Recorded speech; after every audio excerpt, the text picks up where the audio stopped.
지금 계좌에 방산주 들고 있는 여러분, 아니면 건설주 보유하고 있는 여러분, 오늘 이 영상은 딱 여러분을 위한 거야. 4월 12일 파키스탄 이슬라마바드에서 21시간 동안 이어진 미이란 1차 종전 협상이 결렬됐어. 벤스 부통령이 이끄는 미국 대표단 전원이 추가 일정 없이 귀국길에 올랐고, 협상 결렬 직후 트럼프는 한국 시간 4월 13일 밤 11시부터 이란 항구를 드나드는 모든 선박에 해상 봉쇄를 선언했어. 이란은 죽음의 소용돌이가 될 것이라며 맞불을 놨고, 지금 이 시간에도 호르무즈 해협에는 휴식 기뢰가 배치된 상태야. 대부분의 사람들은 여기서 멈춰. 협상이 깨졌다. 봉쇄가 시작됐다. 전쟁이 재개되나. 근데 그게 다가 아니야. 진짜 변수는 따로 있어. 오늘 딱 네 파트야. 첫 번째, 아무도 제대로 짚어주지 않는 4월 21일의 의미. 두 번째, 그 날짜가 방산주와 건설주에 완전히 다르게 작용하는 이유. 세 번째, 역사가 이미 이 패턴의 답을 2번 보여줬어. 네 번째, 여러분 포지션에 따라 지금 당장 해야 할 것. 끝까지 따라와. 파트 하나, 협상이 결렬된 직후 시장이 어떻게 반응했는지 먼저 숫자로 짚고 갈게. 3월 9일부터 4월 8일까지 딱 한 달 동안 코스피 건설 지수가 155.26에서 219.78로 41.56% 올랐어. 코스피 전체 업종 중에서 1위야. 대우건설은 전쟁 발발 이후 130% 올랐고, LIG넥스원은 74% 올랐어. 이 두 종목이 같은 기간에 같이 올랐다는 거 여러분은 이상하게 느끼지 않아? 방산주랑 건설주가 동시에 오른다는 건 보통 있는 일이 아니야. 이유가 있어. 방산주는 전쟁 장기화 프리미엄이 붙은 거고, 건설주는 종전 이후 재건 기대감이 붙은 거야. 완전히 반대 논리로 오른 거야. 그런데 이 두 가지가 동시에 사실일 수는 없어. 전쟁이 계속되거나 종전이 되거나 둘 중 하나거든. 그 결론이 나오는 날이 4월 21일이야. 4월 8일에 합의된 이 주휴전이 4월 21일에 만료돼. 지금 미국이 해상 봉쇄까지 선언했지만 트럼프는 4월 13일 이란이 합의를 매우 간절히 원한다며 연락이 왔다고 직접 말했어. 2차 회담 장소로 제네바, 빈, 이스탄불이 거론되고 있어. 근데 이란의 핵무기 포기 확약이라는 핵심 이견은 아직 그대로야. 그 결론이 4월 21일 전에 나올 수도 있고 못 나올 수도 있어. 이게 지금 시장 전체가 주목해야 할 진짜 변수야. 파트 2. 근데 여기서 반전이 하나 있어. 4월 21일에 합의가 나오면 다 오를 것 같지? 아니야. 합의 소식이 나오는 순간 팔아야 하는 주식이 있어. 방산주야. 역사 데이터를 보면 방산주의 주가 고점은 대부분 개전 당일 또는 그 직전이었어. 이미 74% 오른 LIG넥스원, 이미 큰 폭으로 오른 한화에어로스페이스. 종전 합의 소식이 공식 발표되는 순간 전쟁 프리미엄이 빠지기 시작해. 이건 논리가 아니라 역사 패턴이야.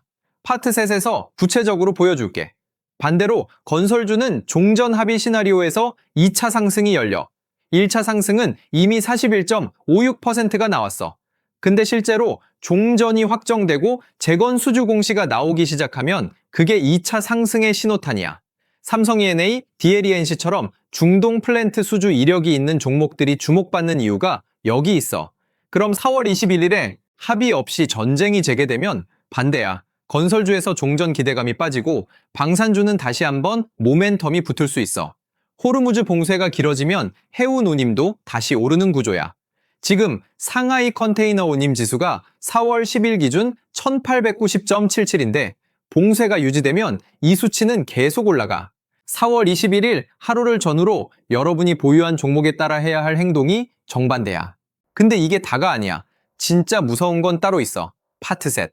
역사가 이미 이 패턴을 2번 보여줬어. 1991년 걸프전이야. 이라크가 쿠웨이트를 침공한 게 1990년 8월이고 미국 주도 연합군이 지상전에 돌입한 게 1991년 1월 17일이야. 개전 직전까지 방산주와 유가 관련주가 급등했어. 근데 실제 전투가 시작된 이후에는 오히려 빠졌어. 이유가 있어. 전쟁이 42일 만에 너무 빨리 끝났어. 선반영 시간이 짧았던 거야. 종전 당일인 1991년 2월 28일 미국 증시는 급등했어. 시장이 전쟁 기간 동안 불확실성 속에 억눌려 있다가 종전 확정 소식에 한꺼번에 반응한 거야. 이라크전 2003년은 달라. 전쟁 시작 전에 이미 시장이 저점을 찍고 20% 올라버렸어. 전쟁이 길어질 것이라는 예상이 미리 반영된 거야. 그래서 실제 전쟁 개시 이후 방산주의 추가 상승은 제한됐어. 대신 재건 수혜주가 전쟁 중반부터 먼저 움직이기 시작했어. 지금 미이란 전쟁은 어느 쪽에 더 가까워? 이란은 하루 4억 3,500만 달러의 손실을 감수하면서도 핵 포기 카드는 꺼내지 않고 있어. 협상 타결이 쉽게 나오지 않는 구조야. 이미 방산주가 74% 올라 있는 것도 시장이 장기화를 어느 정도 선반영한 신호일 수 있어. 2003년 이라크전 패턴에 더 가깝다면 추가 상승 여력보다 재건 수혜주로의 무게중심 이동이 더 빨리 올 수 있어. 여기서 한 가지 더 짚을게. 종전 합의가 나와도 호르무즈가 바로 열리지는 않아. 지금 해협에 이란이 배치한 부유식 기로회가 있어. 이란이 기로에 위치 정보를 제공하지 않으면 선박들이 당장 들어갈 수 없어. 종전 이후에도 해운주의 운임 정상화에는 시간이 걸린다는 뜻이야. 해운주 보유자라면 이 포인트 반드시 기억해둬. 파트 넷. 시나리오 A, B, C야. 시나리오 A.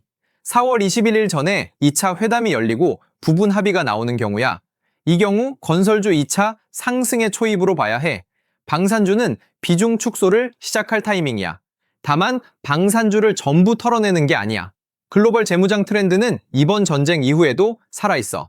K방산사사의 2026년 합산 영업이익 전망치가 5조 2천억 원을 넘어. 테마가 아니라 실적 사이클로 보면 장기 보유 논리는 여전히 있어. 비중 조절이야, 전량 매도가 아니야. 시나리오 B. 4월 21일에 합의 없이 전쟁이 재개되는 경우야. 방산주 당이 재반등 가능성이 있지만 이미 많이 오른 상태라 고점이 얼마나 더 나올지는 불확실해. 건설주는 종전 기대감이 빠지면서 단기 조정이 올 수 있어. 이 시나리오에서 가장 주의해야 하는 건 정유, 석화주야. 중동산 원유 의존도가 70%인 상황에서 봉쇄가 길어지면 5월 이후 원자재 수급이 불안해져. 석화 업계에서 나프타 가격이 전쟁 전보다 80% 올랐다는 얘기가 나오고 있어. 이 구간이 길어지면 석화주 실적에 직접 타격이 와. 시나리오 C. 지금처럼 교착 상태가 유지되는 경우야.